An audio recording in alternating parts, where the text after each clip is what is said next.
के प्रधानमंत्री नरेंद्र मोदी की लोकप्रियता किसी से छिपी नहीं है।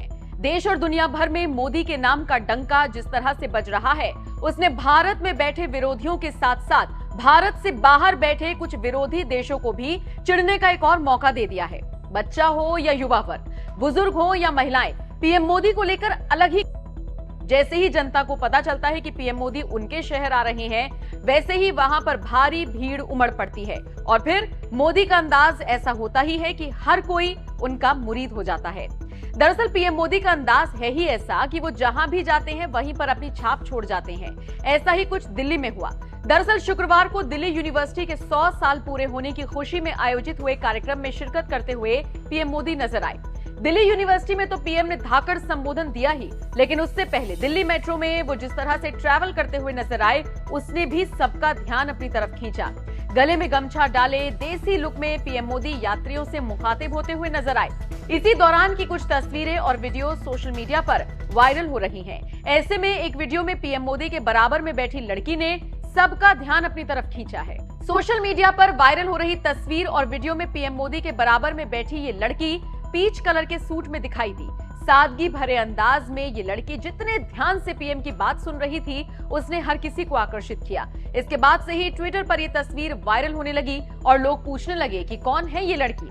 महज कुछ देर बाद खुद इस लड़की ने भी अपने ट्विटर पर पीएम के साथ तस्वीर पोस्ट करके ड्रीम लिख दिया। दरअसल इस लड़की का नाम दीक्षा वर्मा है। दिल्ली मेट्रो में दीक्षा को पीएम के बराबर में न सिर्फ बैठने का चांस मिला, बल्कि उनसे बातचीत करने का भी मौका मिला। इसीलिए दीक्षा ने इस तस्वीर को शेयर करते हुए लिखा ड्रीम, यानी सपना। आपको बता दें, दीक्षा वर्मा ने अपने ट्विटर बायो में लिखा है, national social media BJP youth wing, former president Daulat Ram college Delhi university, पहाड़ी Rajput, followed by prime minister. Diksha BJP से जुड़ी हुई हैं और खुद पीएम मोदी भी उन्हें फॉलो करते हैं। अब जाहिर है, दीक्षा के बारे में इतनी जानकारी हाथ लगी तो फिर कांग्रेस को तो आक्रामक होना ही था। तभी तो कांग्रेसी सुप्रिया श्रीनेत ने तंज कसते हुए लिखा, ये मोदी ने अच्छा किया, आज मेट्रो में भाजपा कार्यकर्ताओं के साथ थोड़ा वक्त गुजारा। अब आप कहेंगे जनता के नाम पर झूठ बोल भाजपाई क्यों बिठाए? तो भाई पीआर के लिए भाजपाई ही सही है। असली युवा बेरोजगारी पर सवाल पूछने लगते तब क्या होता? वैसे अकेले बैठे ज्यादा अजीब लग रहे थे। सुप्रिया के इस तंज पर दीक्षा ने भी करारा जवाब दिया और लिखा, Madam Supriya was always ill-mannered but didn't know she is also illiterate. Learn the difference between dream and dream come true. Congress. बहरहाल अब इस पर सियासत तेज हो गई है। फिलहाल आप इस खबर पर क्या राय रखते हैं, कमेंट करके जरूर बताएं। आप मूल कहाँ से हैं? सर मैं रांची झारखंड से। आपने झारखंड के बाहर कोई दोस्त बनाए यहाँ? जी बहुत सारे बनाए। किस राज्य के? सर यूपी के हैं और मैं जिस कॉलेज में हूँ वो बालाजी मंदिर चलाती है, तो वहाँ पे बहुत सारे मेरे तेलुगु दोस्त भी बने और एक साउथ अफ्रीका का भी है। जी नहीं, जो कोई साउथ के राज्य के होंगे, किसी से लैंग्वेज के 5-10 वाक्य सीख लिए, ऐसा कुछ किया? हाँ, मैंने करा था। हाँ, मलयालम में कोई लड़की मिली थी, वो कॉल पर बात कर रही थी, तो मैंने सुना कि मैंने उनसे पूछा कि ये कौन सी लैंग्वेज है, तो उन्होंने बोला कि मलयालम है। तो उन्होंने फिर मैंने उनसे और पूछा कि मलयालम में कुछ बताइए मुझे कि मैं किसी से हेलो बोलूँ या किसी से बात करूँ। फिर मैंने उनको रिकॉर्ड भी कर लिया ताकि सुन भी सकूँ।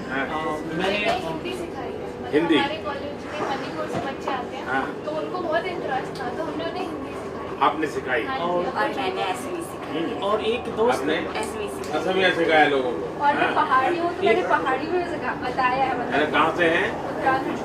उत्तराखंड में कहाँ से? मेरा गाँव से पिथौरागढ़। उत्तराखंड। एक हमारा वहाँ पे धारचूला जाते हैं? मैं कभी धारचूला में रहा हूँ। अच्छा दोस्तों, बताइए कुछ, आप क्या कहना चाहेंगे? परीक्षा पे चर्चा भी है, मतलब देखने का आपको सब पता, कॉलेज में आके परीक्षा पर चर्चा का फायदा लिया है? सर कैसे स्ट्रेस से डील कर लेते हैं? स्ट्रेस से आप कैसे डील कर लेते हैं? ऐसा है कि अगर आप किसी चीज से बहुत अटैच हो जाते हैं तब तनाव की शुरुआत होती है, लेकिन आप डिटैच रहते हैं और एक कर्तव्य भाव से काम करते हैं तो तनाव की गुंजाइश बहुत कम हो जाती है। नहीं होता ऐसा, नहीं, कम हो जाती है। और इसलिए कोशिश करनी चाहिए। डिटैचमेंट कैसे आए स्वभाव में, बड़ा कठिन काम है, लेकिन और वो आपको संतुलित रखता है। सर विश्व में जो बढ़ता आपका वर्चस्व है सर, उसके पीछे क्या रहा है? उसका कारण आप लोग, इस देश के लोगों का विश्वास हो गया है कि भारत के युवाओं के पास टैलेंट है और वो दुनिया के काम आ सकती है, ये विश्वास बन गया है।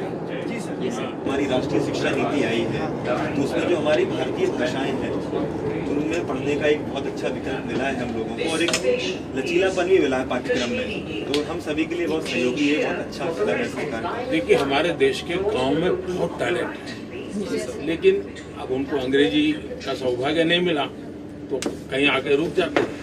अब देखिए, स्पोर्ट्स में हमारे बच्चे आगे आ रहे हैं, तो हमारे लोगों ने शुरू में मजाक उड़ाई, उनसे अंग्रेजी में पूछ रहे हैं। अब उसका काम स्पोर्ट्स में है, उसका अंग्रेजी में जवाब आ रहा है, तो अच्छा जवाब दिया कुछ बच्चों ने। और आपने देखा होगा गांव के बच्चे स्पोर्ट्स में काम कर आगे। लैंग्वेज हमारे यहाँ बैरियर नहीं बननी चाहिए। अच्छा, आप में से कभी किसी ने प्रयोग किया है कि एक भी रुपया कैश जेब में लिए बिना ये सर हमने किया है। 7 दिन तक कैश को हाथ नहीं लगाएगा। ऐसा किया प्रयोग? ये सर किया है।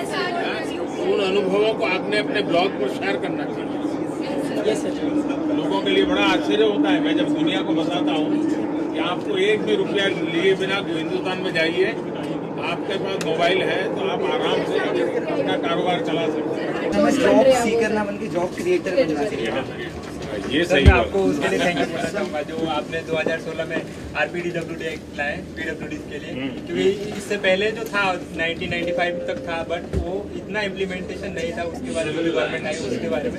बट मैं स्पेशली थैंक आपको ऑन द बिहाफ ऑफ जितने PWD कैंडिडेट्स हैं, क्योंकि सर मैं आज उसी बदौलत, उसी पॉलिसी के बदौलत आज मैं ड्यू कर रहा हूँ। प्रिंसिपल है, उन्होंने भी आपको याद किया है, वो खुद मैम क्या कहते हैं हर जगह ग्रीनरी फैलाने की बात करती है। आपको मालूम है मैंने एक मिशन लाइफ लॉन्च किया है, तो मिशन लाइफ की तरफ लोगों को जोड़ना चाहिए और pro planet people P3 movement ऐसा एक समूह बनाना चाहिए।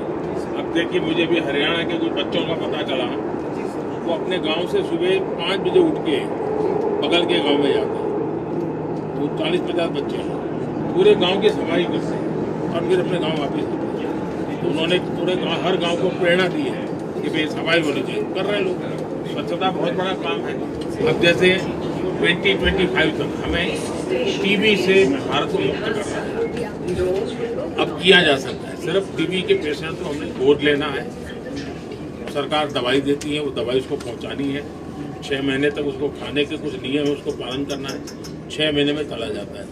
तो उसको हम बहुत बड़ी मदद, अगर देश के नौजवान तय करें कि हमें टीबी मुक्त भारत बनाने में योगदान। राष्ट्रीय शिक्षा नीति आई है तो उसमें जो हमारी भारतीय भाषाएं हैं उनमें पढ़ने का एक बहुत अच्छा विकल्प मिला है हम लोगों को, और एक लचीलापन भी मिला है पाठ्यक्रम में, तो हम सभी के लिए बहुत सहयोगी है, बहुत अच्छा कदम है सरकार। देखिए, हमारे देश के गांव में बहुत टैलेंट है, लेकिन अब उनको अंग्रेजी का सौभाग्य नहीं मिला तो कहीं आके रुक जाते हैं। अब देखिए, स्पोर्ट्स में हमारे बच्चे आगे आ रहे हैं, तो हमारे लोगों ने शुरू में मजाक उड़ाई, उनसे अंग्रेजी में पूछ रहे हैं। अब उसका काम स्पोर्ट्स में है, उसका अंग्रेजी में जवाब आ रहा है, तो अच्छा जवाब दिया कुछ बच्चों ने। और आपने देखा होगा गांव के बच्चे स्पोर्ट्स में काम कर आगे। लैंग्वेज हमारे यहाँ बैरियर नहीं बननी चाहिए। अच्छा, आप में से कभी किसी ने प्रयोग किया है कि एक भी रुपया कैश जेब में लिए बिना ये सर हमने किया है। 7 दिन तक कैश को हाथ नहीं लगाएगा। ऐसा किया प्रयोग? ये सर किया है। उन अनुभवों को आपने अपने ब्लॉग पर शेयर करना चाहिए। ये सर लोगों के लिए बड़ा आश्चर्य होता है, मैं जब दुनिया को बताता हूँ कि आपको एक भी रुपया लिए बिना हिंदुस्तान में जाइए, आपके पास मोबाइल है तो आप आराम से अपना कारोबार चला सकते हैं। उसका कारण आप लोग, इस देश के लोगों का विश्वास हो गया है कि भारत के युवाओं के पास टैलेंट है और वो दुनिया के काम आ सकती है, विश्वास बन गया है।